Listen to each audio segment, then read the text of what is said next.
welcome to Lina World. So our journey of herbs continues. Okay, I've taken you to the fields, to the forests, to my garden, and we collected, picked different herbs, different plants. But today I want to share a very simple thing, and maybe most of you already knew about it.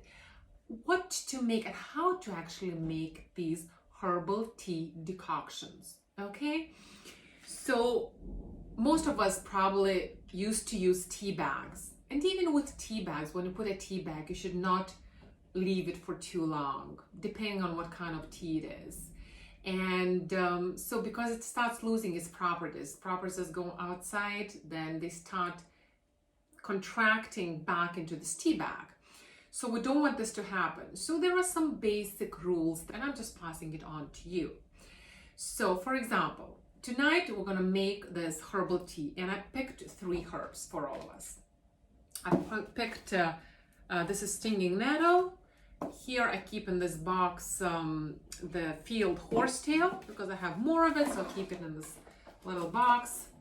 Okay, and we have some calendula flowers. So let's go ahead and make tea. Let's say we want to make a tea, right? Herbal tea. I call it tea, but it has no caffeine. You have to remember one thing. So I'm going to use a teapot. This teapot has a strainer. One way to make it is with a teapot. This is a very good teapot. It has double glass. It stays nice and hot for quite a long time. Now, you can also make it in a flask bottle, okay? But in a flask bottle might not be too, like, might be a little bit ungainly for some people. For me, it's fine, but again, I have my own ways when to make what kind of tea in a teapot, what kind of tea to make in a flask bottle. So let's say we're using a teapot. Most of us have a teapot, okay? Or even if you make it in a cup, then you'll have to use a separate strainer. So now I'm taking stinging nettle. So let's say we're making, let's make 1 liter of tea. Okay, so for 1 liter of tea, so I'm gonna use 2 tablespoons of stinging nettle. So I'm taking 1 and 2. So now for field horsetail, again, we're going to go ahead because normally as a rule of thumb for these particular herbs, we're taking half a liter, 1 tablespoon. So since I'm preparing 1 liter, so we're taking 2 tablespoons for these herbs. Okay, so here's a field horsetail. It's very ungainly. Let's use a spoon because this herb is not as like fine. So I'm just going to use my finger, and I love using my fingers just to let you know they're clean also. So you're on the safe side. So let's say, okay, this is 1.5, and we'll just add a little more. Okay, so this is 2 tablespoons of field horsetail, and now we'll add some calendula. Calendula, we can add 1 tablespoon. Let's say this will be about 1 tablespoon of calendula on top. So what is the first thing we do? It's not that we pour hot boiling water. Here is my kettle sitting with hot boiling water. I first rinse off those herbs, wash those herbs. Okay, it's very important. Be it black tea you're making, loose or tea bags, I do the same thing actually. Or pour tea or green tea, we have to rinse it off. So just pour some hot water over them. Okay, you don't need to fill it up, just rinse them off. And just, you know, if you're next to the sink, you pour it out into the sink. This is not for drinking, okay? I'm just showing it to you. And now we're ready to go. So I'm adding 1 liter of hot boiling water. That's about right, because this is 1.5 liters, yes. So this is, again, stinging nettle. I used 1 tablespoon per half a liter. I'm using 1 liter of water, so 2 tablespoons of stinging nettles, 2 tablespoons of field horsetail.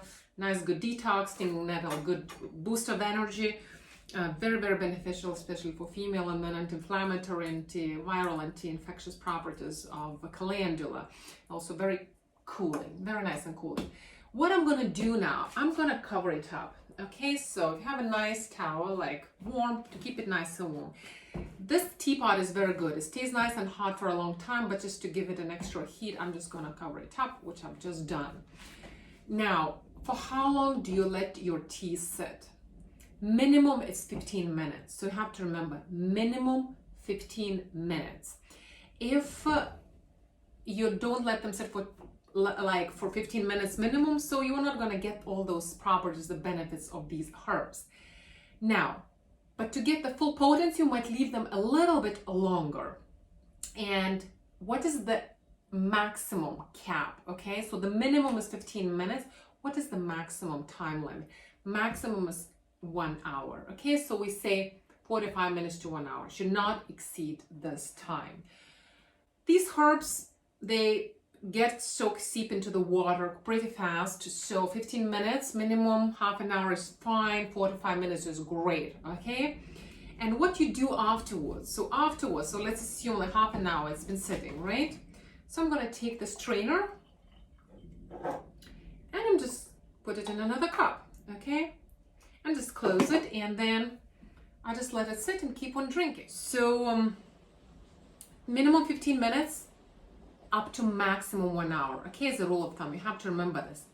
Unless I mention specifically which herbs require longer seeping. So let's say we take potato flower, okay? Because it's a kind of different, and for you to get benefits out of potato flour, you need to leave it for 8 hours or so, 8 to 10 hours. So that means you need to leave potato flours in hot water overnight. So in that case, of course, you'll use a thermos or a flask bottle. You're not going to use this because that will cool off pretty fast. Not, very fast, but much faster than your flask bottle. Roots are also very good to be sitting overnight. So for roots as well, you need to seep them for much longer. So again, unless I specifically tell you as a rule of thumb, you seep the tea for 15 minutes up to maximum 1 hour.